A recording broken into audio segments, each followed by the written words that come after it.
Game for you here today. We've got Matt Cooper playing as the Blue Zerg, and we've got David Kim playing as the Red Terrans. These players are going to be duking it out on blistering stands. This is a 1v1 map that no one at home has gotten to see yet. Down in the lower left-hand corner of the map, we can see David Kim starting as the Red Terran, and all the way across the terrain up in that top right corner, we have Matthew Cooper playing as the Blue Zerg.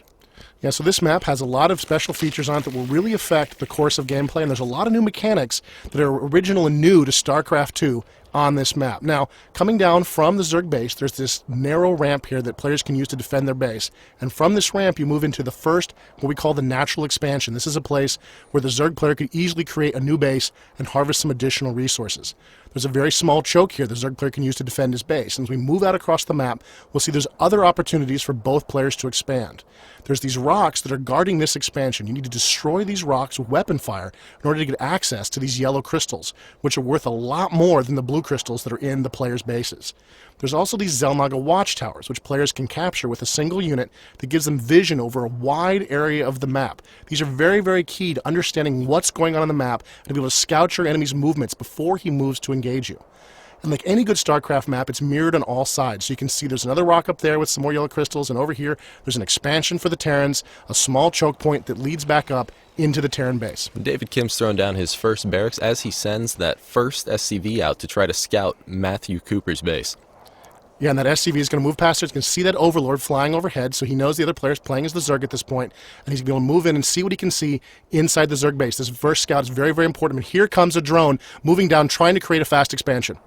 And here he goes. It's looking like that SCV is just going to miss that drone. We can see that Matt Cooper was saving up his minerals to try and get the fast expand down, and it looks like David Kim moves away. He doesn't see this expansion, and Matthew Cooper seizes the opportunity and places that natural expand. What a great move by the Zerg player. That SCV could totally have blocked that drone from making that hatchery. The hatchery cannot build where the SCV is standing, so the SCV could just hung out there and blocked that drone from making that hatchery. Instead, the drone sneaks off, hides in the back, and he's able to make the expansion, put the hatchery in play, and the SCV is reduced to just scouting around inside the Zerg base. And so David Kim is moving this SCV around, and it looks like Matt Cooper tries to throw down a spawning pool, but that SCV gets a little revenge by blocking it, delaying it for a few seconds. Matthew Cooper knows that he needs to get down that spawning pool to keep up, and there it goes. Yeah, that's exactly what he was hoping to do with the hatchery. He could have kept that hatchery occupied and off the board for a long time, but instead the hatchery has gone down, and now even the spawning pools go down, and that SCV is just reduced to scouting around inside the base.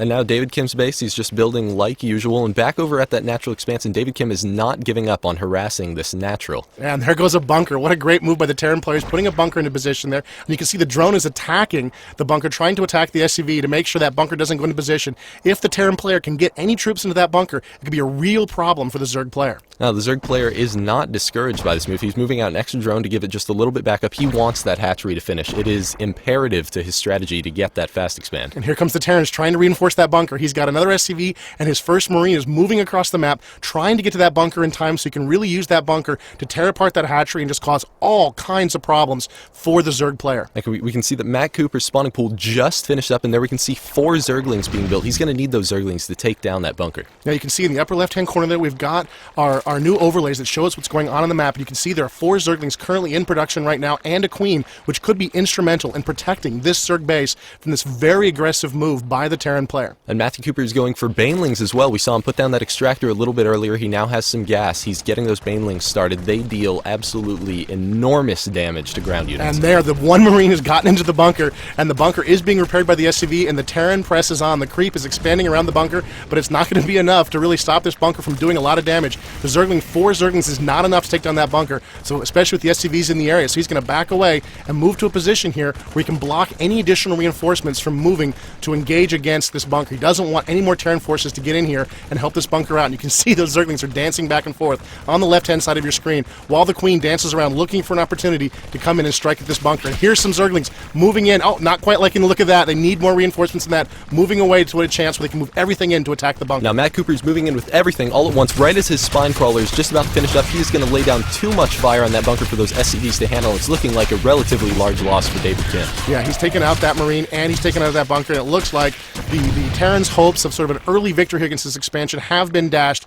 The Queen is in play, and the Zerglings are free, loose, moving across the map. Now we can see the Queen taking advantage of spawning those extra larvae on that hatchery. We just saw them fly off of there. Back over at David Kim's base, he has continued production as usual. He does have a second bunker down, and he's going for 2 tech labs in addition to the Merc compound. We could see some Reapers out here. Yeah, the Merc compound allows him to upgrade his Marines, but it also enables him to create Reapers, which is a small, fast, jump jet equipped infantry that can really... Oh, and here comes the Zerg trying to push in. The Terrans bring up a few SCVs as reinforcements, and the Marines manage to drive the Zerg back. The Terrans have managed to hold their choke against what might have been a very dangerous raid by the Zerg. That's right, that was too many Zerglings for just those 4 Marines to try to hold off, so we did bring up those SCVs as a little reinforcement. We do see a couple Banelings being morphed into play over here. Those Zerglings are able to evolve into Banelings, which are little guys that roll around and explode for tons of damage. Yeah, they do a lot of damage to small units like Reapers and like Marines. This could be a real threat to the Terran player, especially if he remains, in that choke in an area that's small. Those Banelings can do a lot of damage. He doesn't see the Banelings. He doesn't know the threat he's in here.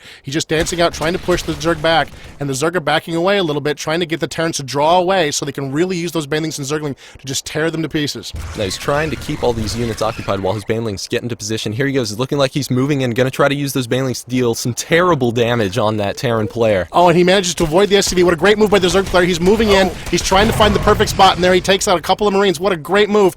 And it looks like the Marines are running for their lives now, trying to get away. He's got 1 Marine, 1 SCV on the run as he tries to get out. He's got 2 Reapers in the base, but it's looking very, very bad for the Terran player right now as the Zerg move in for what could be the kill. If those Banelings are able to get around into the SCVs, we could deal huge economic damage to David Kim, but it's not looking like they're going to be able to get there because he places his Marine perfect. We have a couple of the Reapers laying down some cover fire. Will that Baneling be able to take out both of those Reapers? No, only one of them goes down. He still has the Reaper and the Marine to defend. What a great move by the Terran player. He uses 1 Marine to block that position between those 2 barracks, and it prevented the Banelings from getting in and doing what they really wanted to do, which was get into the SCVs. They could have just done tons of damage to those SCVs, and instead, the Terran player gets away relatively free from that attack, and he's moved into a position here where he's not going to be able to do a lot. Now, the Zerg are moving their spine crawler up to defend their base, and it looks like he's preparing for what could be, what he's worried might be, a counterattack. At the same time, he is putting down a Roach Warren, which is going to allow him to put roaches on the battlefield, while the Terrans continue to move out and try to keep these Zerg away from his base. Now, all these Zerglings here are just too many for a couple of those Marines in the SCV, so he brings the Reapers as backup. Will those Zerglings be able to surround the Reapers? No! One of those Reapers in the back only had 10 HP. Due to David Kim's fantastic positioning, he was able to keep that alive and keep the pressure on. And that's a lot of Zerglings on the field right now. We saw a Terran bunker going up there by the Terran choke point there. That'll be a huge help for the Terran player. He's really going to need that. Meanwhile, we can see here in our overlays that the Zerg are researching Burrow, which could be a very effective weapon for the Zerg to continue his harassment of the Terrans. 1 Reaper scouting around trying to see what he can see. What a mistake. He's been surrounded and destroyed by the Zerg, who right now have complete control of the entire map. Ooh, what a futile loss for David Kim. That was, it certainly wasn't worth anything. So we can see that David Kim is going for this command center. He knows that he needs to expand, or else Matt Cooper is going to pull ahead on that economic advantage. And you can see here the Zerg are trying to break through these rocks that are a backdoor into the Terran base. At the same time, the Terran player is very, very aware of this threat. He knew this was a possibility the minute those Zerg moved away, and he's moved the SCV over here to create a supply depot where he can watch these rocks. And now the Terran player is very, very aware of the danger of these rocks being destroyed. He's going to bring some Reapers up and try to defend these rocks so that the Zerg don't break in and just destroy his entire base. So those Reapers are able to hop off the cliff and pressure those Zerglings, and they're going to run away and try to hide behind the bushes. Those Reapers don't want to go behind the brush. He doesn't want to move past the brush, absolutely, because the brush is something that blocks line of sight and it prevents the Terran player from using his full range to his full advantage. So instead, the Zerg are going to move past the brush and burrow to sort of hide from those Reapers. And you can see there's more roaches moving up, even as the Reapers move up to capture this watchtower. They've captured the watchtower, and that's allowed them to see the roaches. And you can see the roaches are moving in here. That's not a good fight for those Reapers, and they're going to move away to safety. Those Reapers need to get away as fast as possible, so they're going to go down. We have a couple more roaches, and the Zerglings are coming in for a surround. That one lone Reaper just happened to make the wrong kind of jump, and here he goes. He's getting pressured down. Will we see that Reaper fall? No, it's looking like he's getting away with just 5 HP. Unbelievable move. He managed to skate away from that Zergling attack and save that Reaper. He really needs every unit on the battlefield right now. The Terran player's in a lot of trouble. He's got Zerglings, he's got roaches, he's got Banelings out on the battlefield to deal with. The Zerg are really in command right now. They're attacking the rocks at will, and they're continuing this relentless assault on the Terran base. Now we can see that David Kim is going with even more Reapers to try and give the back of his base even more backup. He does not want Matthew Cooper getting in that back door. Yeah, he really can't let Matt in the back door, and you can see he's moving here to try to engage. He's jumping down. The Reapers are very effective, those 2 pistols, against those Zerglings. And you can see he doesn't want to fight the Roaches quite as much. Even though he might be able to survive that fight, he would lose a lot of Reapers as part of the battle. And you can see the Zerg knows this. He's bringing up more Roaches to keep putting pressure on these rocks. At the same time, he's moving other forces to the front, trying to keep David Kim guessing, where are the Zerg going to attack next?